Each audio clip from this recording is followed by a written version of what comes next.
Good morning and welcome back to the Now Morning Show, where we are talking about things you need to add to your list of books to read. Now, in its third consecutive year, the Bocas Children's Book Prize is open to Caribbean-born authors of English language books, including self-published writers living anywhere in the world. The prestigious prize beckons aspiring writers to captivate the imagination of children aged 7 to 12 with enchanting tales that resonate with their cultural roots. And joining us to explore more of this is the Children's Program Manager, Melvina Hazard, and Bocas Prize winner 2022, Danielle McLean. Ladies, good morning and welcome virtually to the Now Morning Show. Good morning. Good morning. Thank you for having me. Well, I know for Danielle it might be a little bit of a stretch. Is there a time difference between the state that you're in and here? I'm in Tennessee and we are on the same time right now. Then good morning, good morning. Good morning. In terms of the festival itself, let's get right into it. Because the Bocas Lit Fest is very familiar to us Trinbagonians, but the Children's Book Prize is relatively new. So Melvina, give us a little bit of insight as to how we got to that point, why the need for a Children's Book Prize. Okay, well, children reading, self-reading at an early age is very important as part of their development. And we find that, or studies have shown that when children start reading at 7, they should be reading by themselves instead of being read by adults. So this prize is really intended to encourage the publication and development of literature suited for children when they start to read on their own. We find that there are lots of picture books, and we want to encourage children to read without being guided by images, so that it really stimulates their imagination, so that they use their imagination to create their own images and their own stories instead of being guided by photos. So it's really important that we encourage writers, emerging and current writers, to be able to have a platform to be able to produce these kinds of books for children. Understood. It sounds then that it is probably one of many tools then that the Bocas is using to make sure that projects that enhance children's reading abilities exist. Is that correct to say? Will there be other things like this? Yes. Yeah, so in the children's program, we also have the NGC Bocas Lit Fest Children's Storytelling Caravan, where we go all over Trinidad in the lead up to the annual festival, and we do a storytelling and a story writing session. So in the storytelling session, we sort of like train the children to learn the elements of writing in terms of plot, action, character, and after that we do a workshop with them where they create their own stories, and those stories are then published in an anthology every year as a coloring book. So Nice. The one from this year is going to be available later on this year. I look forward to those because coloring books are always great, even as adults. But Daniel, I'm going to hop across to you a bit because hearing all of this, it means that something in you spurred the need to write your 2022 prize-winning book, The Whisperer's Warning. Where did that come from? And as far as the ability to create that imaginative space for persons, tell us a little bit of how you took that journey. Okay, so The Whisperer's Warning is the sequel to The Protector's Pledge, which was published in 2017 by Caribbean Reads Publishing. And so it was just sort of a natural progression, really, to write The Whisperer's Warning. It's a folklore, adventure, mystery story. And it came about really because I was living in the United States and I had a tabanca for home and our culture and, all that is good about Trinidad and Tobago. And I really wanted to capture that for my children.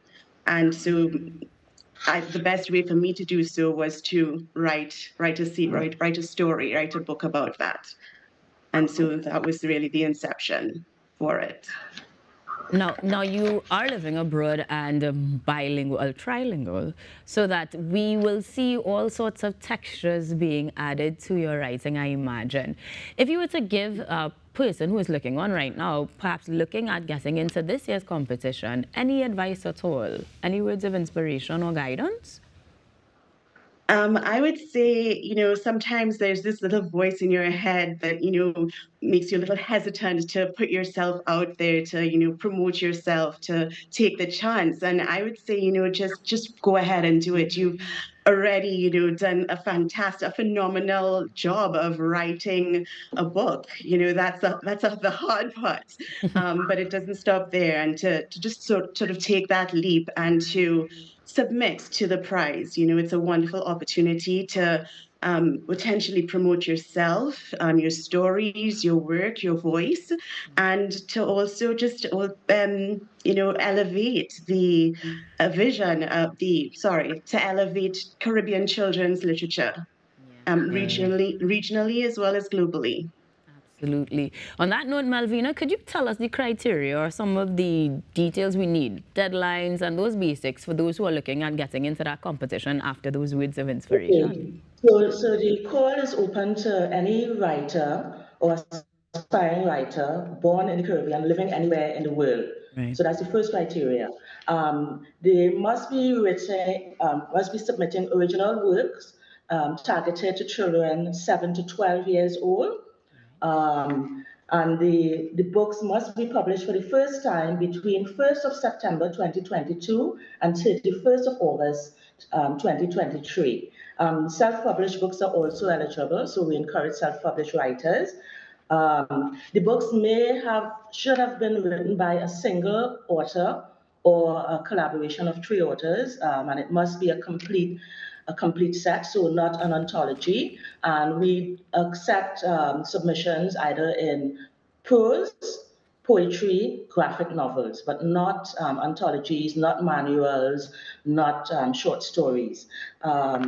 And I must emphasize that this book, although we call it the Children's Book Prize, it's not a book that we want only children to submit. It's really a call for writers of children's books who will mainly be adults. We do have some children's writers, but it's primarily for writers of books targeted at children 7 to 12, sorry, and the deadline for submission is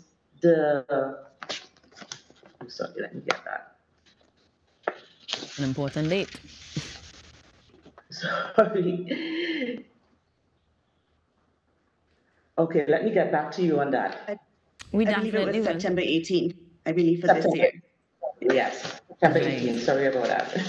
I wasn't worried at all because they can, of course, go to www.bocaslitfest.com for more information, as always, because we know the Litfest continues to have, well, the Bocas Litfest, continues to have a bevy of projects and actual activities that we can partake of throughout the year, more or less.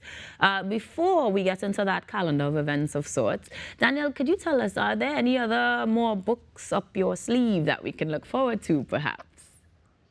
There are. I am currently working on the third book in the series. I won't give away the name as yet because, surprise and suspense, of course. And of Fair. course, with editing and publishing, certain things can change. But I am working on that. And there's another manuscript that a completely different project, a manuscript that I've completed that I'm working on trying to get published. So yes, work continues. And in that case, best of luck as you continue, as you say, to get that cultural element that you so had it a banker for released through your work. We thoroughly enjoy it. Melvina, before we have you leave us as well, I also wanted to confirm what's next for the Bocas, because as I was mentioning, we know they've got a lot that they usually do. So what else can we look forward to beyond the Children's Book Prize? So next that's coming up is the Bocas Youth Fest, which is in October 20th and 21st, and it's going to be up at the University of the West Indies, Gordon Street campus. So we have a very exciting program planned with performances and workshops and just lots of discussions. So look out for that. The call is already going out. We also have the Bocas Youth Book Prize on, and if you go to our website at bocaslitfest.com, you'll find out all of that information about the calls for entries and the announcement of the Bocas Youth Fest. In that case, ladies, thank you ever so kindly for joining me this morning, albeit virtually, because we do appreciate you continuing to lend your services and your talents towards the enhancements of children altogether. Thank you so much for joining us today. The Bocas Lit Fest Children's Book Prize is on, and we are going to tell you more about even more spectacular things on In Our Morning Show right after this break.